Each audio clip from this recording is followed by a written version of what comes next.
Voici 2 ans lors de l'adoption du PLU, vous avez donc pastillé 828 sites en prise. Et pour aujourd'hui commencer le mouvement de recul, Monsieur Vaugelin, parce que dans cette délibération, donc évidemment, vous dessaisissez de 15 emprises. Alors évidemment, ces emprises-là, ce ne sont pas les plus neutres. Hein. C'est la valorisation totale de ces adresses, très chic au demeurant, hein, rue La Boétie, avenue Malakoff, rue de Rome, très sympa comme adresse pour des bureaux. C'est une valorisation quand même qui est très conséquente, 480 millions d'euros, c'est quand même très très fort, c'est du bureau de luxe, il faut le dire, du bureau de prestige.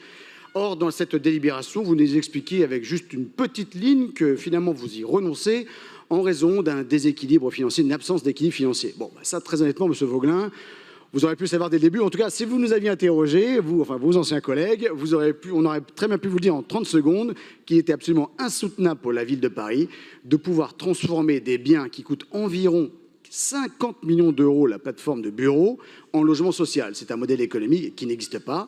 La vérité, c'est que vous avez pastillé à tout va et des choses absolument invraisemblables. Vous avez eu la main trop lourde. C'est pas moi qui le dis, c'était la commission d'enquête de l'époque qui d'ailleurs vous a fait renoncer à une centaine d'adresses, parmi lesquelles il y en a quelques-unes d'assez loufoques quand même, des écoles privées, primaires ou secondaires, et même un centre d'addictologie dans le 18e arrondissement. Cherchez l'erreur.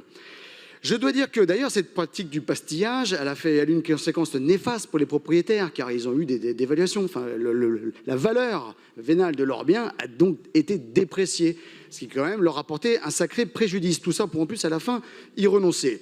Et je rajoute en plus que cette pratique permet encore le développement de quelque chose d'assez curieux, enfin pas de curieux, non, c'est pas du tout surprenant même, c'est la spécialisation des avocats sur le droit de propriété pour les propriétaires qui sont victimes du pastillage. Donc maintenant, il y a toute une filière économique qui s'est mise en place. Je dois dire que, à notre grande surprise, les élus communistes et socialistes ont réussi à développer une certaine forme d'activité privée qui est, à mon avis, assez soutenue. Tout ça pour vous dire, Monsieur Vaugelin, que nous aimerions en fait surtout avoir des précisions, non pas sur ce fiasco, parce que ça va continuer, hein, ce fiasco-là. Quand je vois ce que vous avez fait comme réserve dans le 15e arrondissement, absolument insoutenable sur des biens qui ne correspondent à rien à la réalité, on voit qu'il n'y a aucune stratégie derrière, vous avez pastillé à tout va.